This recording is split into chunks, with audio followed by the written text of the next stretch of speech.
बिहार में जाति जनगणना हो रही है, तो वो कंप्लीट हो चुकी है। सबसे पहले इंडिया में कब हुई थी जाति जनगणना?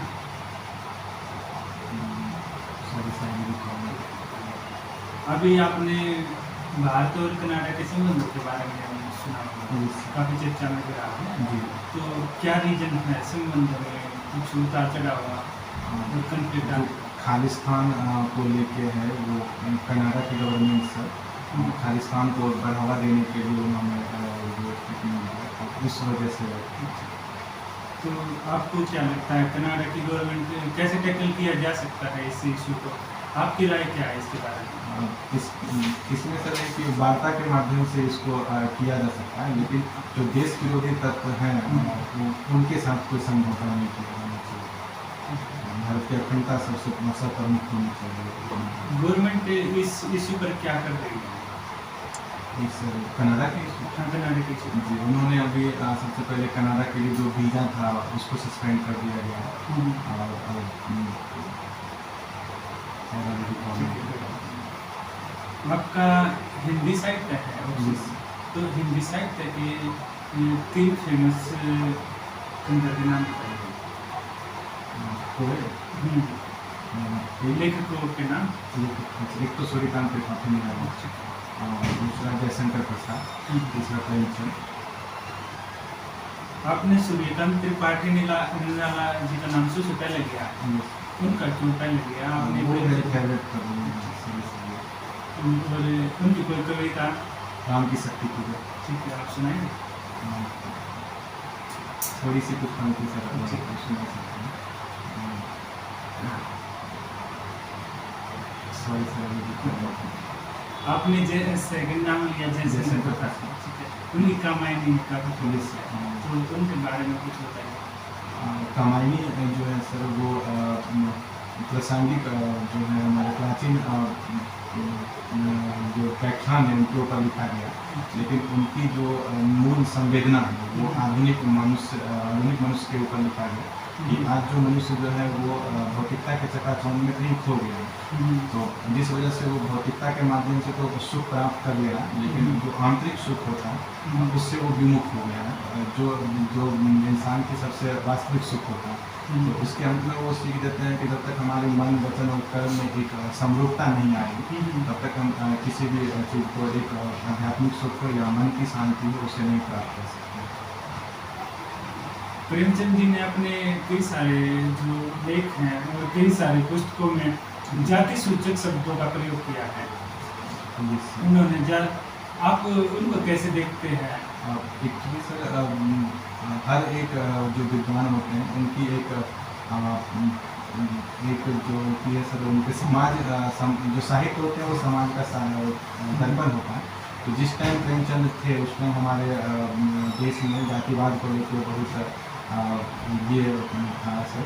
तो उसी वजह से कह सकते हैं कि उन्होंने सिर्फ एक चेहरा दिखाने का, यथार्थ को चेहरा दिखाने के लिए उन्होंने जाति सूचक शब्द का प्रयोग किया, बल्कि उनकी कोई ऐसी मंशा नहीं थी वो किसी जाति के कटाक्ष करे या जाति के ऊपर कोई टिप्पणी करे।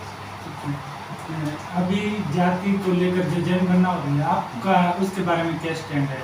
आपको क्या लगता है, क्या पूरे भारत में ऐसा होना चाहिए या नहीं होना चाहिए? एक्चुअली सर मेरा मानना है कि कोई भी योजनाएं जो हैं वो तभी कारगर या वास्तविक व्यक्ति तक पहुंच सकता है जब मेरे पास उनके वास्तविक आंकड़े होंगे। और ये जनगणना होने से हमें ये वास्तविक डाटा प्राप्त होगा कि अभी वंचित वर्गों में कौन से हैं या कौन से वर्ग हैं, तो उसको लेके ये किया जाना चाहिए। हेल्थ केयर को लेकर बड़ा रिस्क होता है हमेशा बिहार में, ट्रांसफर से डाउन लेवल पे, क्योंकि हर दिन बच्चे एक्सपायर हो जाते हैं या मेडिसिन प्रोवाइड नहीं होती है, जबकि गवर्नमेंट से सारी चीज़ें फुलफिल होते हैं। कैसे काम करोगे सर? उस गैप को कैसे फुलफिल करोगे?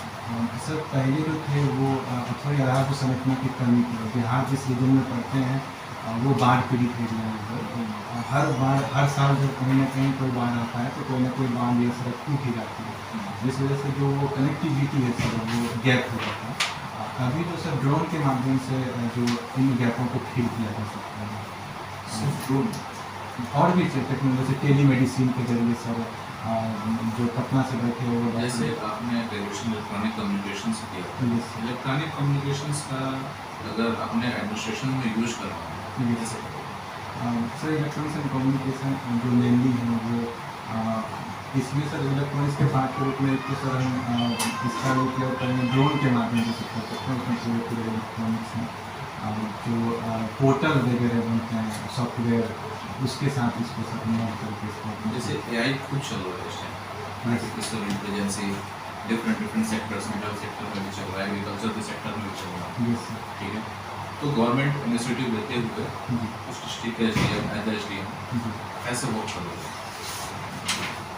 एग्रीकल्चर को जैसे मान के चलो पर्टिकुलर किसी भी एरिया में तो पूरा का पूरा बिहार धान की खेती हो जाता था, जी। चावल।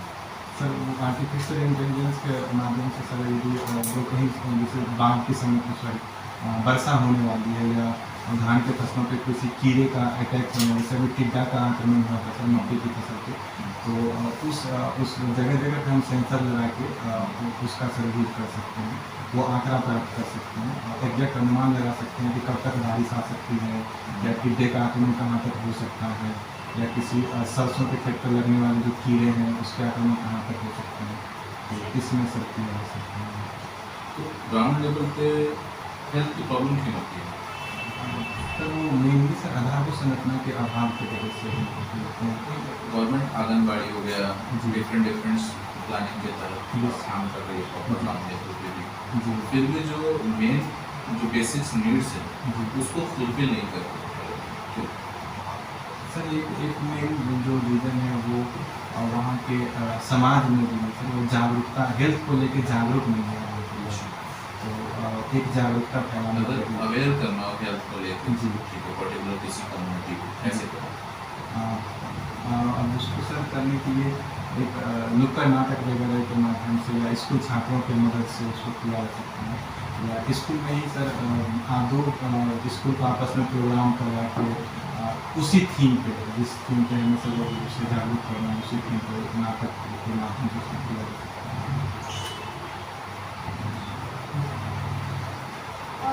ये बताइए बिहार में बायोमेडिकल वेस्ट कैसे मैनेज होता है, उसकी क्या स्थिति है?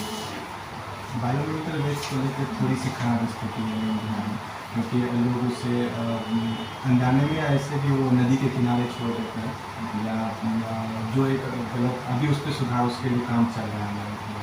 क्या सुधार कर सकते हैं? जैसे वो जो नीले कचरे वाली या ग्रीन कचरे को लेके और बायोमेडिकल को लेके एक अलग से उसको कचरा को स्टोर किया जाए, फिर उसको उस वेस्ट मटेरियल को दूर करने की कोशिश इसको की रिसाइकल कर सकते हैं बायोमेडिकल वेस्ट? जिसमें कुछ चीज़ का तो रिसाइकिल किया जा सकता आपने बताया वो टिड्डे का एग्रीकल्चर से रिलेटेड, है। जिसमें बायोटेक्नोलॉजी कैसे यूज होती है एग्रीकल्चर में?